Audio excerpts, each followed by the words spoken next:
If you want to start or scale your property development business to 8 figures and beyond, then you're in the right place. This is the Property XPerts Podcast with Ben Richards and Jack Diggins, two serial entrepreneurs bringing weekly insights from our award-winning businesses. In these podcasts, you'll learn how we found, funded and delivered over £18 million worth of property in the last 6 years, with templates you can use, deal analysis and deep dive discussions that will help you build your businesses successfully. We hope you'll enjoy. Good afternoon, everyone. Happy Friday, bank holiday weekend. We may be getting Ben later today, but we might not. He's currently in Mauritius still, and I'm flying solo for the time being. But if you haven't joined us before, thank you for coming over to the channel. We'd love for you to stay and see the valuable content that we're going to be delivering over the course of the next 45 minutes, talking about business and how you can manage and grow your businesses like we've done with our 5 companies. We've grown to multi 6-figure, 7-figure and 8-figure companies from scratch, all in under a decade. So we'd like to pull back the curtain and open up to what we do in our businesses week to week, and also learnings that you can take from mistakes that we've made, but also tips to integrate into sales, marketing, operations, finance, or even growing your team. So thank you very much for joining. And without further ado, we'll get straight into it. I am again managing all of this myself, so you will have to bear with if it's a little bit clunky.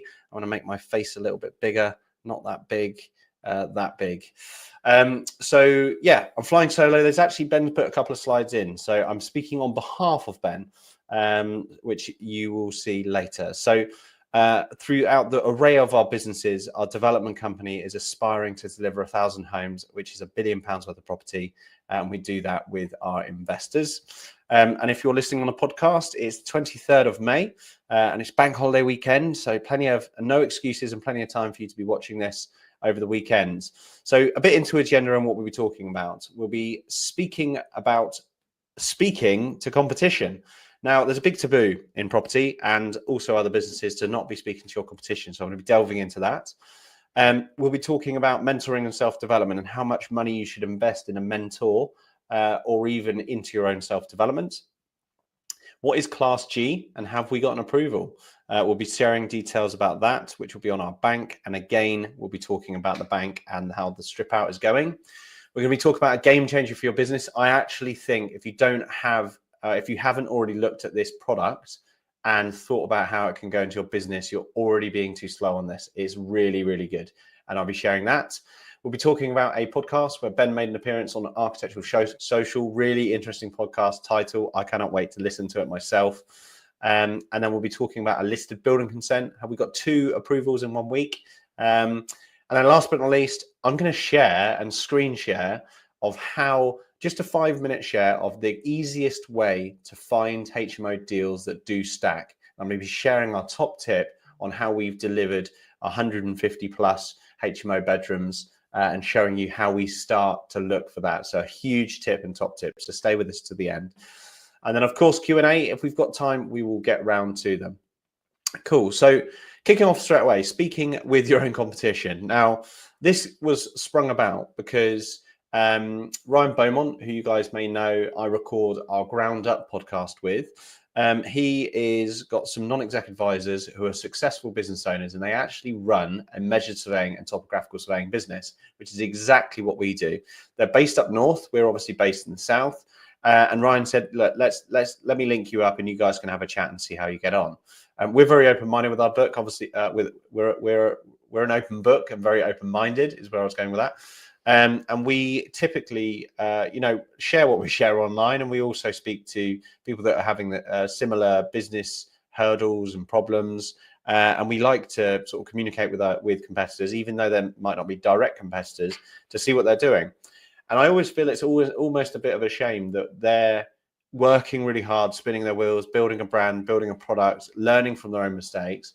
And we're doing the same, but we're both in 2 different locations, and that's not shared. So we jumped on a call with these guys. They're a little bit more, I suppose their business is a bit more mature than XP Surveys. They've been doing the business for about sort of 10 to 15 years. They're a little bit larger than us. So they're going through different pains, but know our growth pains. They've also looked at, they have successfully managed to outsource an offshore team, and that's something that we've considered doing. So it was a really open-minded conversation. We've agreed to have a face-to-face catch-up, but I just wanted to sort of share this in here for any business owners.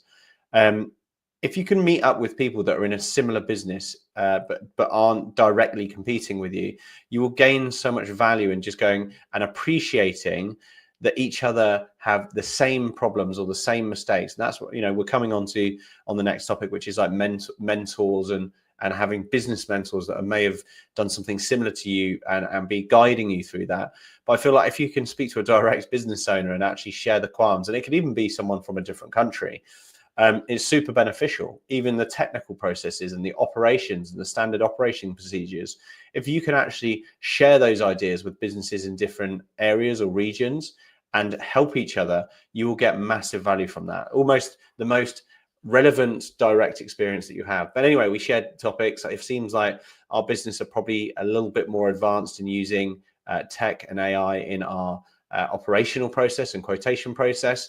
And it seems that they're way more advanced in terms of the outsourcing element of their business. So there's things that we can take away from them. There's things that they can take away from us. Who knows where that might go into the future, and we'll have that discussion. But fundamentally, if you have two businesses that have separate operational costs, so the gross profit margin might be great, but the net profit margin is diminished because you haven't got those economies of scales.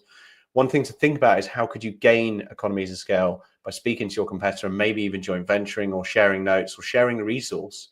So something that was really cool. We had a really cool chat, and I suppose it's put it out there for you guys to actually communicate with your potential competitors. You guys should be rooting for each other if you're not direct competitors. And that's exactly what we did, and super excited to see where that goes for us. But these are steps that you might want to take in your business, speaking to potential competition, which isn't a taboo in my opinion. We've been asked this a lot. So like mentoring and self-development, how much you should invest in this space. And this isn't coming from me. If you're watching on the YouTube channel, you can sort of see two things on the screen.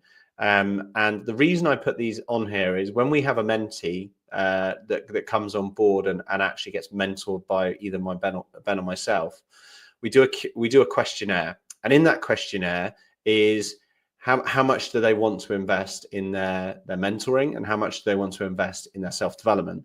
The reason that we ask that question is because we know how quickly that person wants to excel, what other learning things that person could potentially take on, but also how serious they are. And this was a response that came back from a mentee that I had a mentee session with this week. And he had written two things, and it was as much as needed and as much as it takes. And I absolutely loved it. I was like, this guy is serious. This guy really wants to grab the bull by the horns, progress himself, progress his business. And we had an amazing one-to-one session where we got a lot of clarity around goals. We built out a strategy on a page for a 5-year plan, and then worked that back to a 1-year plan, which took out then quarterly actions and then monthly actions. And it was a really enjoyable session. And I've never had someone sort of just go, whatever we need to do, we will do that. But I'm trying to quantify it for others. So Ben and I have spent tens and actually over 100,000 on our own education between us. I feel like we're always part of something. Ben's part of a current platform called Property Entrepreneur. I'm actually part of the Developer Club, the Legacy group. I actually run that group now. But we're always keen on learning and training and skilling up. Obviously, I have the benefit that we have the Ground Up network. Shout out to Gun. But I actually passively learn through that network too. And it's just amazing that we're spending that capital on learning. And then obviously the joint venture we have with Tyler and Property Ed, again, yeah, we're helping just deliver the content, but there's people in there that are serious about growing their property empire, business, whatever it may be. And it just begs the question, like how many business owners are there that don't invest in themselves, in their own capacity? Because Roger Hamilton, who's a billionaire, has a specific phrase, and it's the biggest bottleneck in your business is you. And I love that because I believe that is typically true, whether it's handing off some responsibility, delegating a little bit more, bringing that person in that's a high salary that you don't think you can afford, but actually quickly it pays dividends and helps you grow the business. All of that thought process, or maybe even your own capabilities, even that thought process is something that really needs to be acknowledged and really understood thoroughly. And that is what I believe you gain from self-development, learning, mentoring, etc. A good thing to think about mentoring is it's probably good to invest, up to 1% of your turnover. So if you're running a £300,000 turnover business, it's going to be very different to if you're running a £1 million turnover business. But we've had mentors, business coaches all the way through our journey, and will continue to do so indefinitely. Really, it's really good to have that sounding board, and also the accountability to stop for a second, think about the business, have a third party tell you about what you're doing wrong and right and different, and take that particular stance on it. So I thought that'd be useful to share. Cool. So Class G, we did get approved. I don't know if there's any fancy explosions I can do on here, or some sort of features. Definitely media assets. Have we got any in here? I could probably do one of Ben dancing. Let's see if we could do that. There we go. Ben is here. Who am I kidding? Class G approval. There we go. God, we have some fun, don't we? I don't know how to get rid of him now. Oh God. So our bank in Abingdon, which was an old Halifax, believe it or not, the one that's actually lit up there is not our bank. That's had the HSBC next door. We did try and buy that. We actually bought the building on the right hand side, which is a Halifax. But anyway, it's a listed building. So it's not that straightforward to get Class MA. In actual fact, you can't. So we went through the rickety footbridge of going around Class G. Now, Class G is an application still under permitted development, where you're getting a consent for residential above typically retail / commercial, and we got the approval, which is amazing. So obviously there's an element of I could assume it's never. Class MA is very simple. If it's an office building that doesn't have the other contentions, it's pretty straightforward. Whereas I feel like this application, there was still an element of doubt. So it was very great to get that over the line, and also to kickstart the real works on this scheme. So we're starting the works in the next few weeks to convert the first 3 flats into HMOs.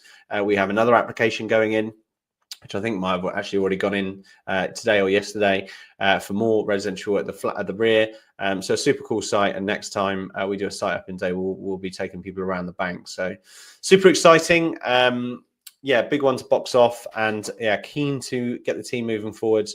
And which kindly brings me on to the Stripout. So as you can see, it doesn't look like a bank internally anymore.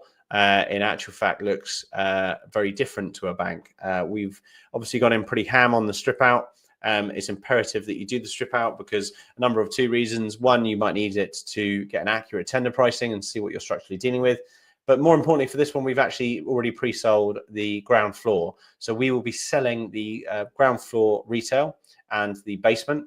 The buyers are a convenience store, so they're going to be doing whatever they need to do in it, and they wanted a blank canvas to start from. So Stripouts, severely commenced, and we'll be getting that derated from business rates. We'll obviously be documenting it and sending it over to the buyers so that they're happy and they know what they're dealing with. We're cracking on with those works. The next phase is going above and addressing the existing resi, and then we will be on to the new conversion. Cool. So if you could, we would love if you could actually subscribe and rate us. We release our episodes Monday morning at 5 a.m. And if you could tune into those, so you can tune into those on Monday mornings. But we'd love to have any feedback as well. You guys ask amazing questions as we do our podcast, and we're massively appreciative for the followers and the listeners. The only reason we do it is for you guys. So massive thanks for that. Cool. The secret and the game changer for your business. Not much of a secret anymore, given they have been on Diary of the CEO. So I actually watched this episode about a week ago, and evidently Ben watched this episode too while he was potentially on his way to Mauritius or in Mauritius, because he's been badgering away and actually using it. So if Ben was here, he would probably give you a little bit more fun around how amazing this Replit company and resources for a business. But I'm going to give it a good stab. So essentially this topic on Diary of the CEO was actually to discuss AI and the changes that are coming on in the world. And we essentially had there's 2 people on this particular podcast. One that's for it, one that is against it. Our big hero, Daniel Priestley, and obviously Stephen Bartlett. The owner of Replit was also, one of the one that's for AI, and obviously the other guy is against it. So a little bit of controversy, but today we're just going to talk to you about Replit and the value of what it can bring to your business. But of course, do go and watch the episode. We're not disencouraging that. And essentially, it's turning the sort of UI and coding parts. So UI is user interface, and coding is obviously the back end of websites, apps, technology, processes, whatever it may be. And it's building that all out for you. And it could be website, apps, standard working procedures. You can kind of build your own, Monday board if you wanted to from scratch. And it's basically their motto is turning your ideas into apps. And it's essentially where you verbally tell the AI platform what you want. So you kind of give them the vision, and then they go out and essentially build it out for you, which is absolutely nuts. It's kind of like knocking, a lot of the web code developers into touch and going, we don't really need this anymore. AI is doing that job for you. For a business owner, it's making that product that you might find have thrown £15,000 at to now maybe needing like a couple of grand to throw at it, and it making a lot more frictionless availability to be a really interesting business because you've got a new user interface or whatever it may be. So Ben's been badgering away, working on this and using it, and it sounds incredible. And he has actually been building out a client portal for XP surveys. And obviously it's just beta phase and we're just sharing it internally, and there's not too much to it at this stage. But what is really relevant is, could you think of something in your business that you could potentially build and work through? So for an example, I'm really thinking of some ideas now. Let's say you're in acquisitions and you've got all of these deals that you're analyzing, and you grade them out of 10 in location, 10 in how good the deal looks, and various others. You could tell this platform to build you a pipelining tool to enable the deals to go all the way through the pipelining process, almost like a Trello board or a Kanban board. And it could build it for you internally. So you have a bespoke product internally. And the crazy thing is, typically when the word bespoke comes into anything, so, something physical or even tech, the price is normally huge. But in this particular instance, it's allowing you to adapt things to make bespoke software or tools or apps for you. So absolutely love it. I haven't even had a chance to get into the detail of it because I've been super busy this week, but I'm super excited to have a bit of a geek out and actually see how impactful this stuff is, and actually have a look at the platform that Ben's built. Maybe in the next couple of episodes, if anyone's keen, we might actually share what that looks like. So yeah, super cool, crazy stuff. The world is changing, so either go with it or drown is the motto. Another podcast you should listen to is Ben, and actually I read this tagline and it just made me laugh. But yeah, I'm super excited to listen to it. So the tagline, the headlines for this podcast that Ben recorded with Arch Social, which I'm guessing is kind of like architecture social. Good guess, Jack. Nice, strong knowledge. The title was "Why Most Architects Shouldn't Be Developers, But Some Should," featuring Ben Richards. So, like, essentially, this is saying, and Ben says this all the time, the aspiration for architects is typically an architect might pick up an instruction to take something through planning.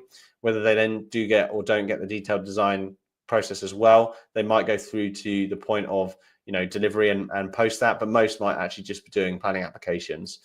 And you don't really get to see the real stuff come together. So I believe that it's a huge aspiration for architects to move into development, to be like stamp on a building. That's my own building. I did the design and I did the delivery.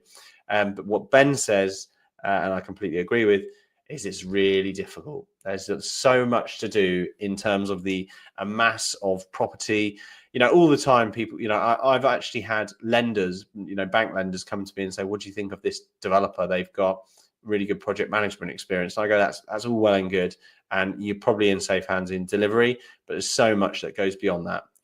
As far as the loan to values, the lending, the drawdowns, the risk, the security, the structure, the tax, the materials, the sales process, how you get something. An architect might draw something that's sexy, but the numbers might not work, or we might not be able to sell it. So yeah, there's so much more that goes to it. So I completely agree. It's a very, very difficult industry, and actually, I feel like that should be rephased if it wasn't targeted at the architectural podcast, and why most people shouldn't be developers, but some should. It's not for the faint-hearted, and we're not saying that to shout about how good we are. It's fucking hard work, and we wish it was easier. But there you go, little rant over. Go and listen to that podcast. Cool. 2 applications in 1 week. Have we or haven't we? So this is a lovely little grade 2 listed cottage that Central Suites bought about 4 or 5 months ago. And essentially we submitted a listed building application to actually remodify the front of the building. You might actually notice that none of it is actually that symmetrical from the timber structures. Also, where the paint that had been painted on the building, it wasn't a permeable paint or a breathable paint, so it was rotting some of the timbers. The joys that we were just saying how difficult this world is. But anyway, so we have to do a lot of essentially taking apart the front of the building and put it back together, I suppose, as well as modernization of the building, completely new windows throughout, and then we're going to sell it on. So this is a flip. And the amazing news, and let me get the figurine of Ben up again because I like him dancing, is we also got listed building consent. And Ben is back. Look, he's enjoying his holiday and the application. So major news. We're really, really pleased. We essentially got full list of building consents to all the changes that we need. Weirdly, it's not even really like actually changing the building much. It's kind of just rebuilding it. But Heritage are really particular, is what I was going to say there. And they would like to see exactly what you're doing, the almost like orchestrating the exact details throughout the whole building, which is really difficult. Because what I love about non-listed buildings now I've done quite a few listed buildings, is if I want to move a wall, I just do it, because a lot of what you do internally in a property, you don't need planning consent if it's not listed. But with a listed building, you literally can't deviate from the plan set up from day one. It's an absolute ball ache. So super painful, and actually that comes at a cost and delays, and actually contractors like to charge a little bit more if it's listed as well. But so we bought this late, very late, early November, December. We're hopefully going to be launching this on the market in a few months. Contractors already cracking on with various works that we didn't need listed building consent for, like upgrading the timber, putting soakways in the dormers, rip the kitchen out, blah, blah, blah. But we've got some really nice designs to take this existing 3-bedroom cottage.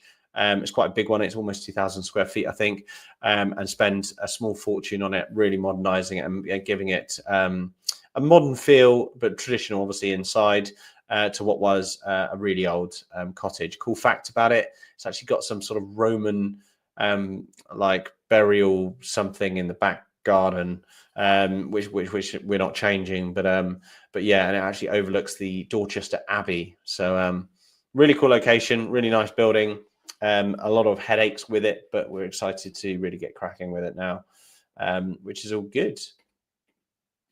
Oh, it's one too far. Cool. So last but not least, I'm going to show essentially one of my mentees this week. Had a busy week with mentees, had 4 sessions.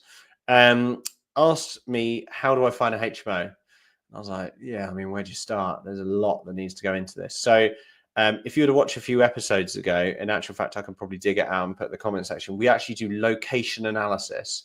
So we'll get a spreadsheet. We'll take in all of the reality of what we need to know from a HMO perspective in terms of market improvements, how many people are looking, i.e. saturation, pound per square foot, yield against pound per square foot. We do all this matter of research in 10 maybe 20 locations to compare what location we would like to grow a HMO portfolio in. This step is, once you've picked your location, how to find a HMO. It's a little bit of a top tip and actually how quickly you can find HMOs if you use this technique. I'm going to re-share a different tab, so hopefully now you will see Rightmove. I don't know why, but I selected Reigate. One, because I didn't want to do any areas that we operate in, just in case I found a worldie and then you guys got good ideas and started competing with us in our areas. And just because it's a place that's fairly local, so I know it fairly well. So if you're listening and you want to do HMOs and you don't know how, you've picked your location, because location is really, really important. That should be quite a thorough decision-making process with a lot of data driving that. And we've shared that before. And if you haven't seen that episode, I'll whack a reference of it into the comment section if you just maybe comment location analysis. But if you have seen that episode, this is kind of the next step. And I just wanted to show you how we quickly find them, because my mentee kind of knows where he wants to operate. He said he's stacking loads of deals, but they're not working. So I thought I'd show you my little hack of how to find them. It's super simple, quite effective. And actually, while I was doing that mentoring call, the first deal that I stopped to analyze, obviously I did a bit of educational stuff, which I'll do on this, but the first one I actually stopped to analyze worked. So boom, offer out, let's get that deal, let's get going, let's be HMO landlords. So I picked Surrey just as a random place. So you obviously want to click properties that are for sale. Now, to take this step further, I'm actually going to click the next search because it gives me more options to filter in here than it did on that previous one. So essentially, we're not going to be buying multi-million-pound houses and converting them to HMOs in Reigate, purely because that would never work. Weirdly, I can see that Reigate's sort of central hub is obviously around Reigate here. I kind of don't feel that a HMO down in this location, if you can see my cursor, would be a great idea. Sorry, podcast listeners, you're going to have to kind of bear with. And actually, you'll see my sponsored ad there is an air hockey table, which is cool.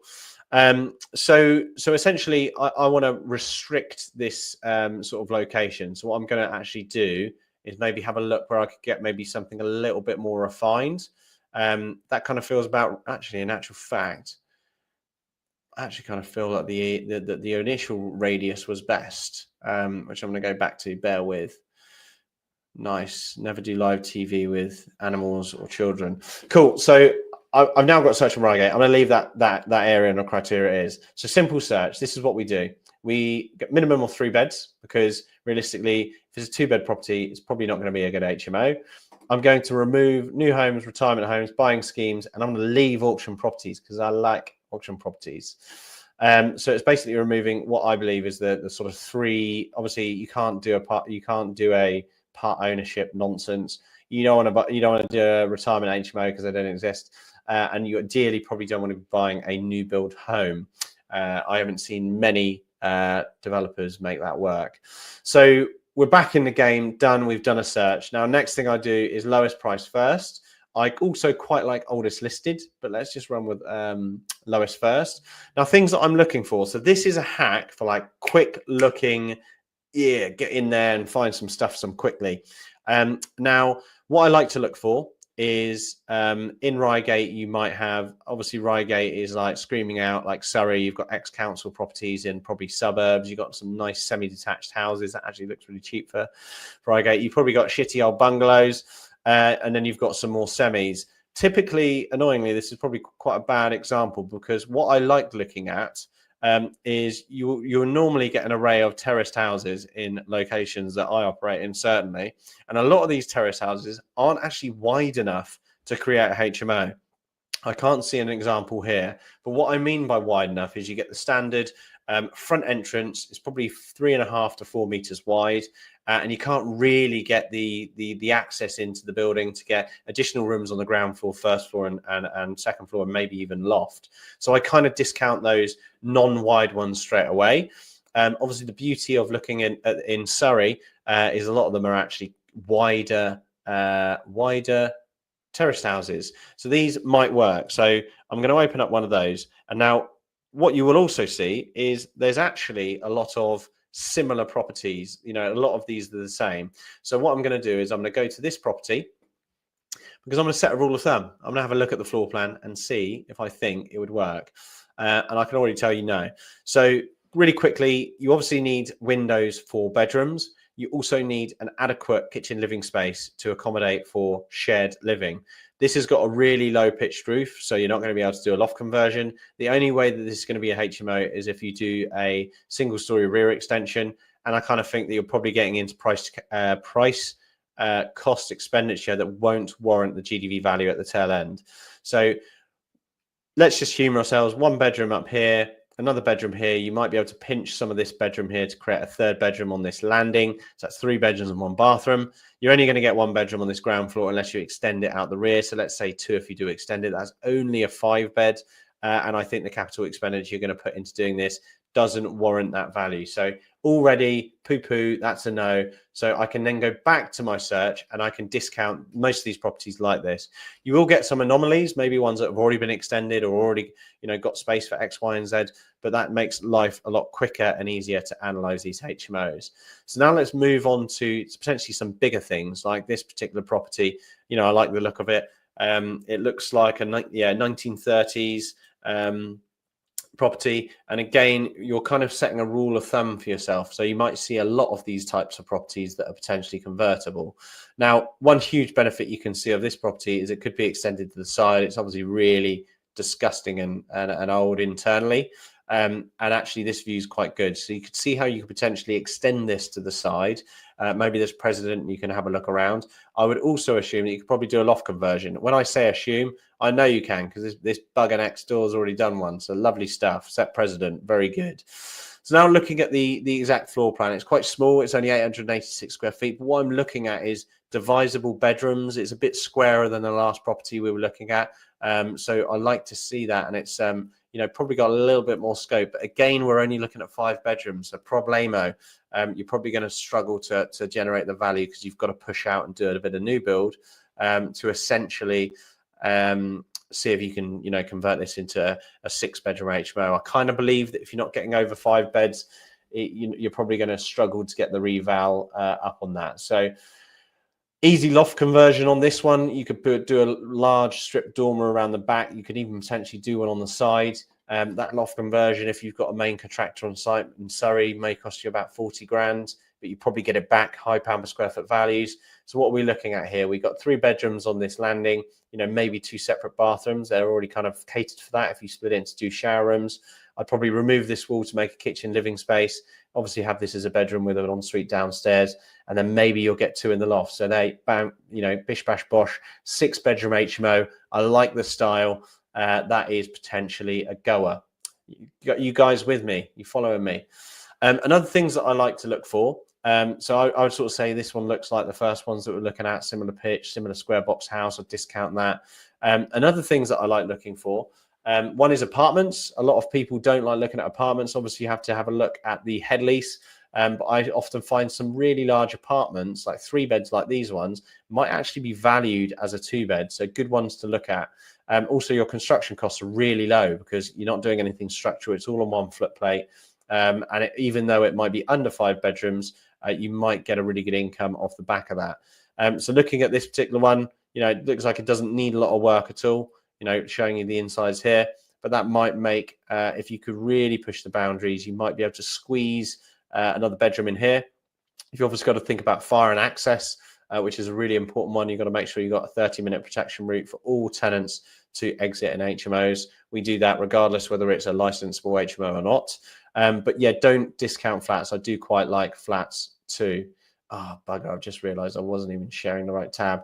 As you can see, everything I was just discussing is about this floor plan. So sorry if you were just looking at a Rightmove link rather than actually the quality. So yeah, not a bad flat, really large space, 1,000 square feet. We've actually got 5-bedroom apartments.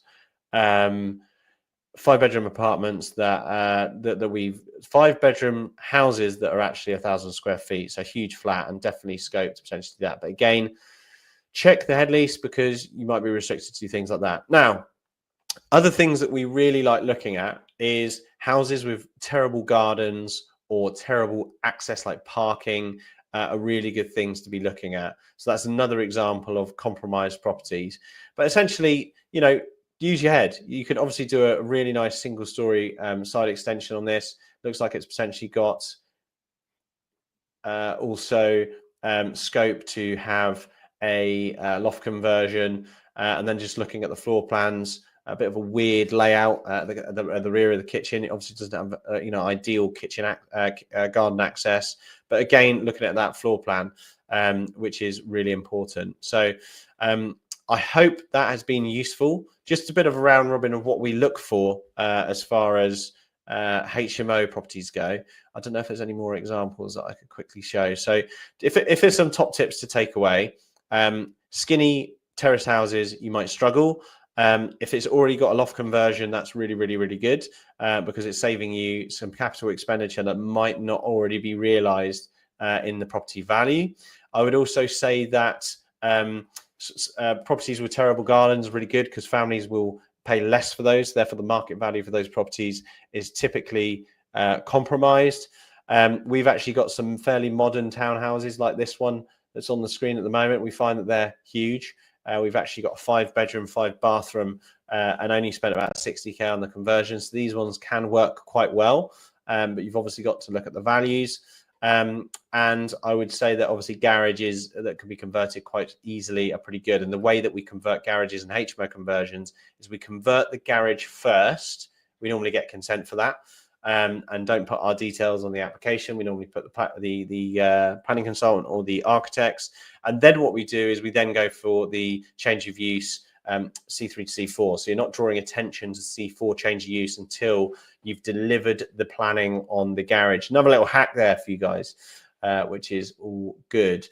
What other top tips have we got on these types of properties? I think that's pretty much it. So loft conversion is good, compromised gardens good. Here's an example of a terraced house. So when you're looking at terraced house, I always like looking at the thickness, and I can already tell this one's not as thin as average ones. This would actually make a really good HMO, really small garden. Seems quite expensive though, but you can actually see from those floor plans, your build costs are not going to be eye-wateringly high. You'll probably actually do quite well to deliver that as potentially a 4-bedroom, 4-bathroom. But anyway, I hope that was useful. That is actually, I believe, let me have a quick look, share this tab instead, the last but not least of the slides. I hope you enjoyed today's session just with myself. But last but not least, we do have a question, which is good. So question is, hi XP, loving the value from your content. It's brilliant. So please keep doing it. Question is, on your capital raising, do you effectively raise the full capital stack, equity and debt externally, just paying the soft cost yourselves, or do you put some money in equity in yourself? I actually had an investor ask me this the other day. I mean, it kind of varies. We've had deals where we've put capital in. We've had deals where the soft costs are really significant by the time that we get to the point of exchange or needing funds in. But typically, XP will fund the soft costs up to a point where a deal is investable. When the deal is investable, our investor then comes in and either shares the load, completely takes the load and puts the funds in, or if it's maybe the early deals or the first deals, we might negotiate to put some skin in the game. But what we always remind our investors are, for us to put resource and also guarantee the debt is kind of more valuable in our opinion than just putting some skin in the game. If we could not sign PGs and we could not get our team to put resource into projects for a few years, granted, we'd probably have to put some skin in the game. But skin in the game can come in a number of forms, and that's just to say that it's not just cash on the table that makes us committed to our projects. If we have a project that runs for 3 years and it costs us our whole team working on that for 3 years, that's a huge resource. So something to consider, but also it is nice to sometimes be able to say to an investor, look, we'll put some capital in so you get comfortable. So it varies on every project, but if we can, ideally they put in all the capital and we just get on with delivering it.